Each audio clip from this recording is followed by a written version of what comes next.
Mark can catch these hands. What up, everybody? What up, everybody? Let's talk about it. It's April Dawn. What up, everybody? It's April Dawn. What up, everybody? It's April Dawn. Let's talk. What up, everybody? It's April Dawn. Let's talk about it. This is The Handmaid's Tale, Season 4, Episode 9. So we are at the penultimate episode, and it was very, very good. I'm going to try a different style. We're not going to go scene by scene. We're going to just talk about these different storylines and what I thought about what happened on the episode. It was really good, and I love the way they set it up. This episode was also directed by Elizabeth Moss, if you guys didn't know. I don't want to waste any time. Let's go ahead and get into it. So we're going to start off with Janine and Aunt Lydia's storyline. So we find out that Esther is a handmaid. Okay? She's a handmaid.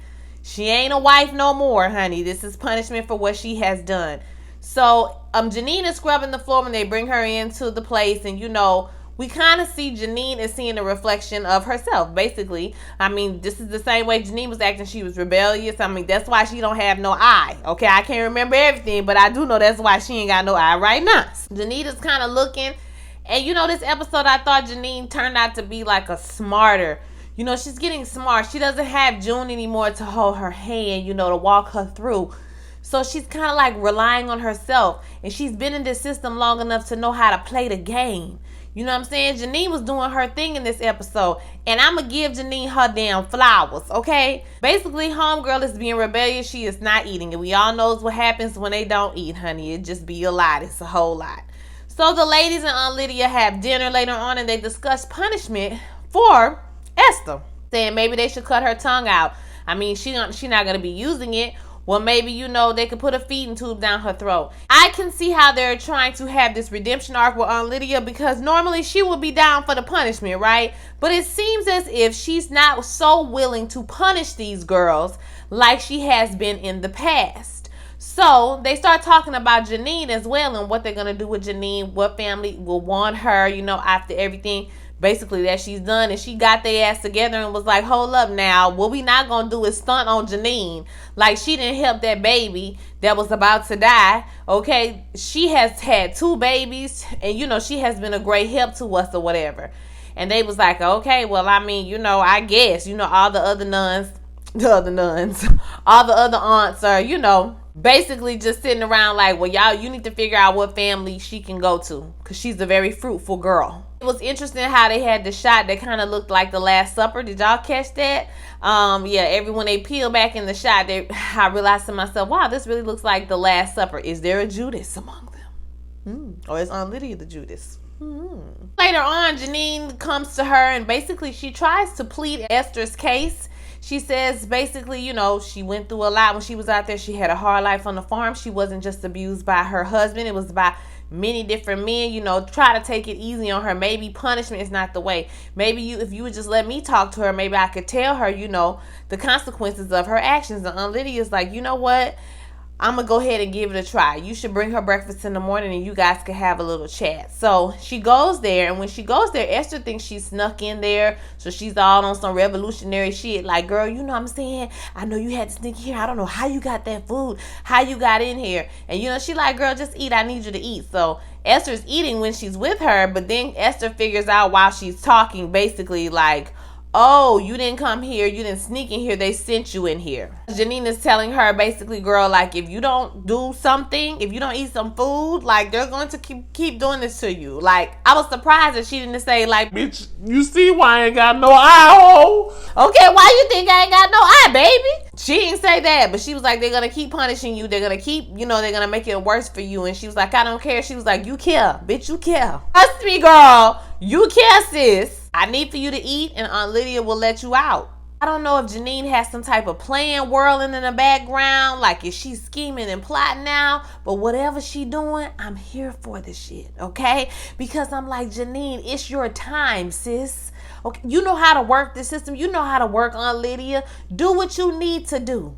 So, eventually, Emma comes out. Esther, why I keep calling this girl Emma? Esther comes out, okay? And she comes and they walk down the hallway and she's talking to Aunt Lydia. And it was interesting. It was funny because Janine was like mouthing the words to her, like what to say to Aunt Lydia. And so she mouthed the words to her, and it worked. And Aunt Lydia looked so pleased and so happy. And the other nuns was like, oh, wow. I mean, I guess she is valuable. You know, she good for something type of energy they was giving. And, you know, Aunt Lydia seems to be happy for now. She can stave off Janine leaving and going to be with and be a handmaid again. So we'll see what y'all thought about that whole situation. I can definitely see how Aunt Lydia she's starting to change just a little bit. Her way of thinking is going to be changed by Janine, and I hope that, you know, at the end of this season or the end of this show, that Janine is the one to kind of take Aunt Lydia down. But I know there's a show called The Testaments, and I read a little bit about the book The Testaments, and Aunt Lydia is in that book. She's like a focal character in that book, but she has turned herself in a different direction. I'm not going to tell y'all what happened because I don't want to spoil it for people who haven't read it. There's another show, and they have greenlighted the show, so they're going to be doing it on Hulu. So we'll see what happens with that, okay? And so like I said, I love the growth in Janine's character. She has become independent. She has, you know, she's on this thing to prove herself valuable. And like I said, she's been in the system for a long time, so she knows how to work this system, okay? Now we're with the Waterfords. So they had the most depressing baby shower, baby. I was just sad, honey. They was pulling out clothes, and somebody bought him a little commander outfit. I said, I know the devil is a liar, okay? The devil is a liar. You are not gonna buy a little bitty R-word outfit.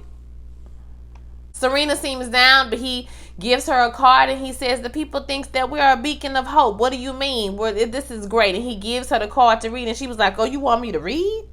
Oh, so I can read now. That's what we doing. We reading now because nobody not looking. And he kind of turns away from her, and he says he thinks the world needs to hear her voice, and he thinks that she should write a book, child. I said, well, look at this shit.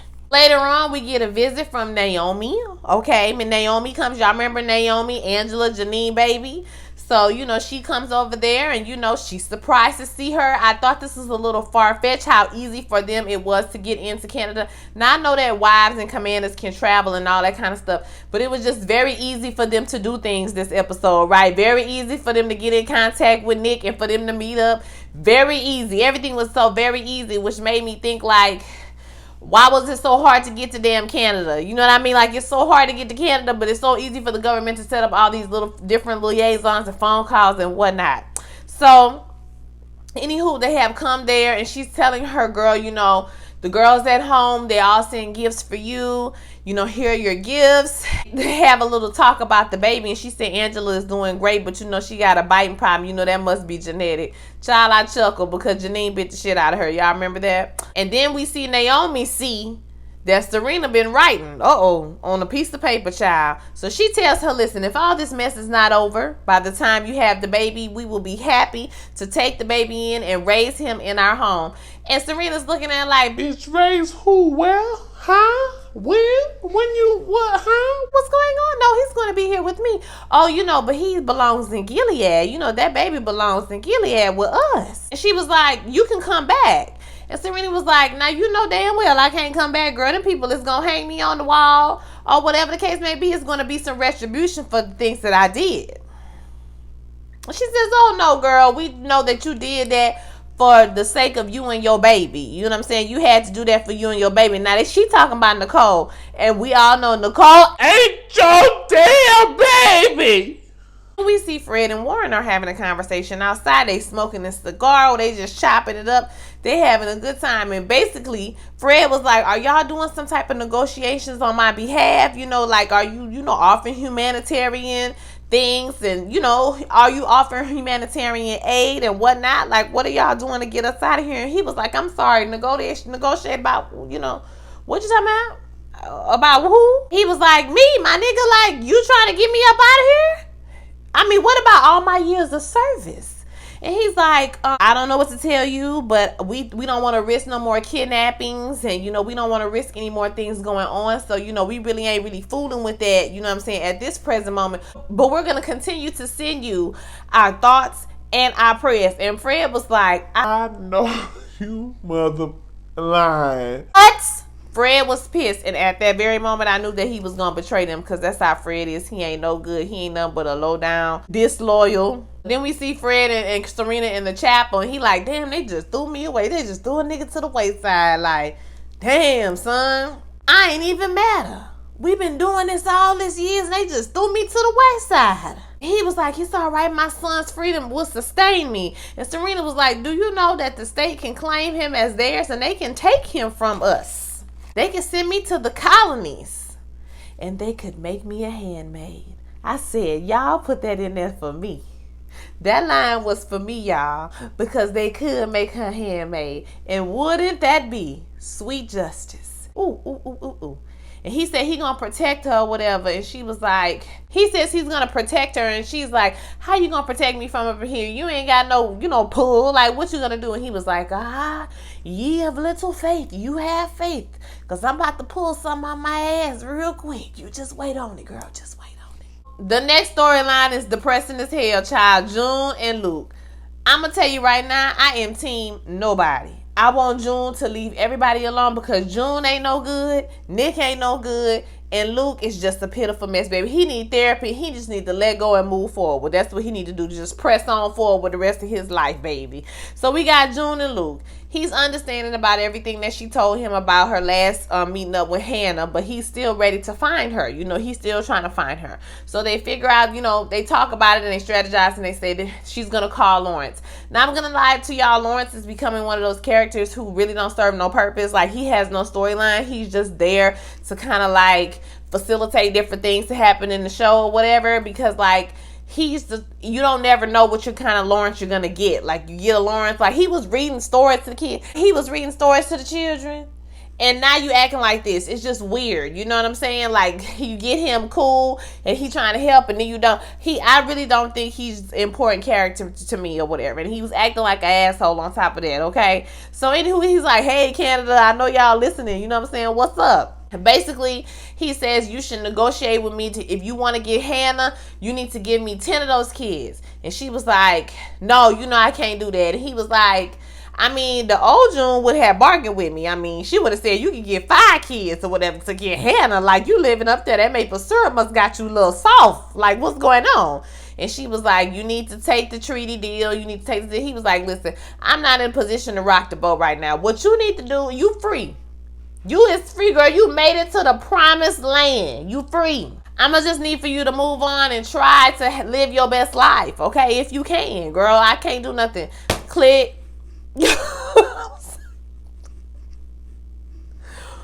What can you say?